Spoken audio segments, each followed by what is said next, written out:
सप्ताह यूनिफाइड। पहली अभ्यास, हृदय में केंद्रित होना। आप अपनी कल्पना से कहीं अधिक सुंदर हैं। आप पूरी तरह से खिले हुए स्वर्ग के फूल हैं। फिर भी किसी कारण से आप अपनी दिव्यता को नहीं समझते हैं। यह कारण महत्वपूर्ण नहीं है और निश्चित रूप से अन्वेषण के लायक नहीं। सही तौर पर हम जो हैं उसके बारे में दिखावा करते हैं। आपको जो बताया गया है आप उसे दोहराते हैं और मानते हैं कि आप भगवान की छवि में बने हैं। ये कहना आसान और सहज है, मैं भगवान की छवि में बनाया गया हूँ। यह चरण दर चरण मार्गदर्शिका आपको केवल उस छवि का अनुभव करने और जानने की अनुमति देती है। आप कौन हैं? आपके गुण क्या हैं? परमेश्वर की छवि में बने किसी व्यक्ति का जीवन क्या है? इन प्रश्नों के उत्तर इस पाठ्यक्रम के अनुभव हैं। एक बार इस दिव्य सत्य पर ध्यान दें, मैं ईश्वर की छवि में बना हूँ। मैं हूँ, यह वर्तमान है। यह नहीं कहता कि मैं एक बार ईश्वर की छवि में था, अपितु यह कहता है कि मैं अब ईश्वर की छवि में हूँ। मैं बना हूँ। और ये कहता है कि ना आप बनाए जा रहे हैं और ना आप बनाए जाएंगे। ये कहता है कि भगवान ने आपको अपनी छवि में बनाया है। सृजन पूरा हो गया है। आप पूरी तरह से बने हैं। अब आप पूरी तरह से भगवान की छवि में बन चुके हैं।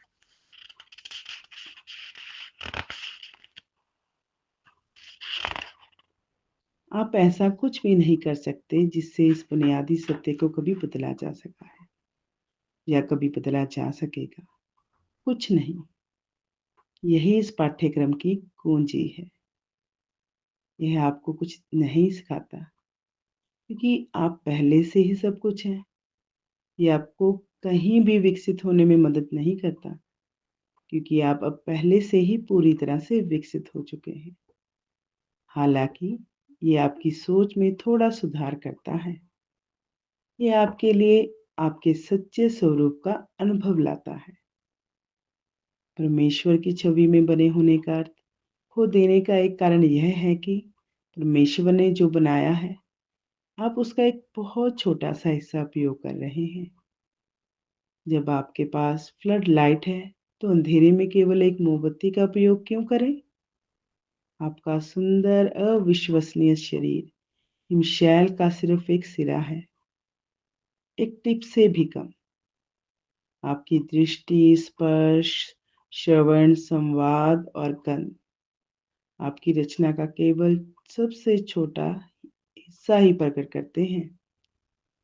आप जो सोचते हैं उससे परे आपका सच स्व है, जीवित, प्रेम से संबंधित और आपकी खुशी और आपकी समृद्धि का स्रोत। यह आपका वह हिस्सा है जिसे आप आसानी से और व्यवस्थित रूप से फिर से जान पाएंगे। और जैसे ही आपको यह एहसास होता है कि आप कौन हैं, आपके असली गुण स्वयं स्पष्ट हो जाते हैं। आप उन्हें सतह पर आने और जागृत होने के बारे में सोच सकते हैं, भले ही वे ना सोए हुए हों और ना ही छुपे हुए हों। वे गुण क्या हैं? थोड़ा सोचें कि आप ईश्वर के क्या गुण बताएंगे। अब बिना शील संकोच के उन गुणों को अपने आप को दे दें। वे आपके भी हैं। ईश्वर ने आपको वो गुण दिए हैं जो उसमें स्वयं है।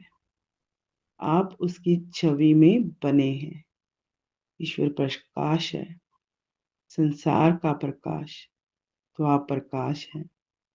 प्रकाश जो अंधेरे कोने को भी रोशन कर देता है, वो आपकी विरासत है। ईश्वर प्रेम है। आप प्रेम में हैं। वास्तव में सारी सृष्टि में सब कुछ प्रेम से बना है। ईश्वर का प्रेम हर चीज में व्यापक है। वही प्रेम आपका प्रेम है। इन विचारों के अर्थ के बारे में सोचिए। इनके दूरगामी परिणाम हैं ईश्वर, सुख, आनंद और शांति है। आप सुख हैं, आप आनंद हैं, आप अनुकंपा है। यही आपका स्वभाव है, कुछ कमी नहीं। ईश्वर परिपूर्ण है, बिल्कुल, यह भी स्पष्ट है। लेकिन आप उत्तम। अब ये क्या कुछ ज्यादा नहीं हो रहा है? रत्ती भर भी नहीं। आप वही पूर्णता हैं और इसमें उत्तम स्वस्थ, उत्तम विचार, उत्तम क्रिया, उत्तम सब कुछ शामिल है। आपको बस एक पूर्ण संपूर्ण आत्मा के रूप में कार्य करने की आवश्यकता है। ईश्वर शांति और सौम्यता है। आप शांति हैं, आप प्रेम हैं, बिना किसी उथल पुथल और बिना किसी आक्रमण के मन की शांति है। आप जीवन जैसा बना है वैसे ही उसका आनंद लेने की सरल मासूमियत है। ईश्वर प्रचुरता है। सब कुछ भगवान के साथ एक है। वही प्रचुरता आप में भी है। सभी इच्छाओं और जरूरतों को पूरा करने के लिए प्रकृति की सभी शक्तियां आपकी हैं। प्रेम, आनंद, प्रकाश, शांति और ईश्वर के अन्य सभी गुणों के साथ अपने पूर्ण सब के काम करना ही कुंजी है। ईश्वर के गुणों का नमूना मात्र है। आप निश्चित रूप से इस सूची को 10 गुना बढ़ा सकते हैं। प्रत्येक उदाहरण में उसके गुण आपके हैं। जब आप एकीकृत होते हैं तो आप उसके सभी गुणों के साथ काम करते हैं। एकीकृत होने का ये पहला पाठ आपके मन को आसानी से बताने के लिए डिजाइन किया गया है। जैसे भगवान ने आपको अपनी छवि में बनाया है, आप अपने संपूर्ण सब के साथ एकजुट होने की इच्छा रखते हैं। प्रत्येक दिन जितना जल्दी संभव हो इस अध्याय को पढ़ें। अगले वाक्य पर जाने से पहले प्रत्येक वाक्य को समझते हुए इसे धीरे धीरे पढ़ें।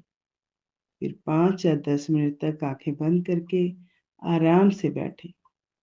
पहले ध्यान को अपने हृदय पर केंद्रित होने दें और ईश्वर के प्रेम और अपने प्रेम को वहाँ संबंधित होने हुए महसूस करें। विचारों से लड़ाई नहीं, बस उन्हें सतह पर बोलने दें। यदि आपका मन आपके हृदय से दूर चला जाता है तो धीरे से वापस ले आए।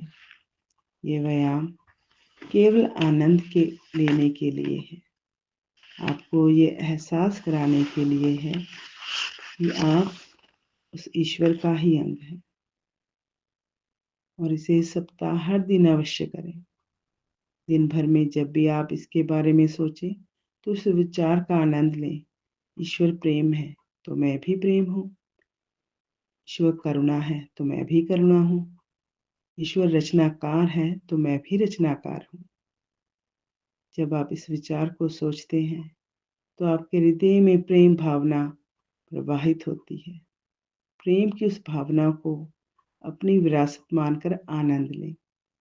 इस सप्ताह आपका यही आखिरी अभ्यास है।